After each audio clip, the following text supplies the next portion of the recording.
பெரியவா ஏகாதசி விரதம் எப்படி அனுஷ்டிச்சார் என்பதை இந்த பதிவில் நம்ம பார்ப்போம். ஏகாதசி விரதம் இருக்கிற சமயத்தில் பால், மோர் இப்படி உப்பு போடாத நீராகாரத்தை ரொம்ப கொஞ்சமாக எடுத்துக்கலாம் அப்படிங்கிறது விரத விதியிலே இருக்குது. அதனால் விரதம் இருக்கிற அன்னைக்கு கொஞ்சமாக பால் மட்டும் ஒரே ஒரு தரம் எடுத்துப்பார் பரமாச்சாரியார். ஒரு சமயம் அவர் முகாமிட்டிருந்த இடத்துல மின்சாரம் பழுது பார்த்து கொண்டிருந்தார் மகாராஷ்டிர நபர் ஒருவர். அன்னைக்கு ஏகாதேசி. கார்த்தால வேலையை ஆரம்பித்தவர் உச்சி பொழுது நெருங்கியும் இப்படி அப்படியும் நகரவே இல்லை. எல்லாத்தையும் கவனிச்சுட்டு இருந்த பெரியவா, அந்த நபர் பாவம் எதுவுமே சாப்பிடாம வேலை பார்த்துட்டு இருக்கான், சாப்பிட்டுட்டு வந்து வேலை செய்ய சொல்லு அப்படின்னு பக்கத்தில் இருந்த ஷீடன் கிட்ட சொன்னார்.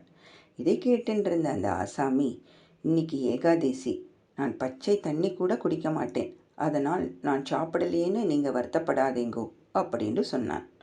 இதை கேட்டாரோ இல்லையோ, உடனே பதறிட்டார் நம் மகா பெரியவா. ஒரு சாமானியன் நிர்ஜலமாக உபவாசம் இருக்கான், சந்நியாசி நான் பால் குடிச்சுட்டு இருக்கேனே, இது தப்பில்லையோ அப்படின்னு சொல்லிட்டு அன்னியிலிருந்து ஏகாதேசி அன்னைக்கு கொஞ்சம் பால் குடிச்சுட்டு இருந்தாரே அதையும் நிறுத்திட்டு நிர்ஜல உபவாசத்தை அனுஷ்டிக்க ஆரம்பித்தார் மகா பெரியவா. அதுவும் எப்படி தெரியுமா?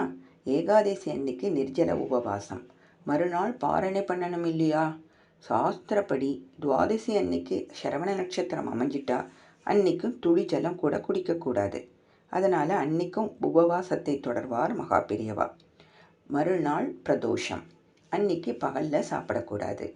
சாயந்தரம் சிவபூஜை ஆனப்புறம்தான் சாப்பிடலாம். அதே சமயம் பிரதோஷம் ஞாயிற்றுக்கிழமையில் அமைஞ்சிட்டா சூரியன் அஸ்தமிச்சப்புறம் சாப்பிடக்கூடாது. அதனால் அன்னைக்கும் உபவாசம்தான். 4வது நாள் மாத சிவராத்திரி, அதனால் அன்னைக்கும் உபவாசம். ஆக தொடர்ந்து 4 நாள் ஒரு சொட்டு ஜலம் கூட அருந்தாமல் விரதம் அனுஷ்டிப்பார் நம் பரமாச்சாரியால். ஒரு சமயம் அவர் இப்படி விரதம் அனுஷ்டிக்கிறத பார்த்துட்டு, இத்தனை கடுமையாக விரதம் இருக்கீங்களே பெரியவா, இப்படி உடம்பை வருத்திக்கிறது அவசியமா அப்படின்னு கேட்டார் ஒரு ஷீடர். அதற்கு பரமாச்சாரியார் என்ன சொன்னார் தெரியுமா? இத்தனை ஆச்சாரத்தை அனுஷ்டானத்தை கடைபிடிச்சும் வேளைக்கு பசி எடுக்காத நிலை எனக்கு இன்னும் வரலையே அப்படின்னார். லோகத்துக்கெல்லாம் படியளக்கிற பரமேஸ்வரனே பசி தாங்க முடியாமல் அன்னபூர்ணி கிட்ட பிச்சை எடுத்ததா புராணம் சொல்கிறது. ஆனால் நம் பரமாச்சாரியால் அந்த அன்னபூர்ணி தானாகவே வந்து அன்னமிடுறேன்ட்டு சொன்னால் கூட வேண்டாம்னுட்டு உபவாசம் இருக்கிறதுக்கு ஆசைப்பட்டாருங்கிறச்சே அவரோட பெருமையை என்னன்னு சொல்லறது. இப்படி தன் வாழ்நாள் முழுவதும் ஏகாதசி விரதத்தை கடைபிடித்தார் மகா பெரியவா. ஜெய ஜெய சங்கர ஹரஹர சங்கர, ஜெய ஜெய சங்கர ஹரஹர சங்கர. பெரியவா சரணம்.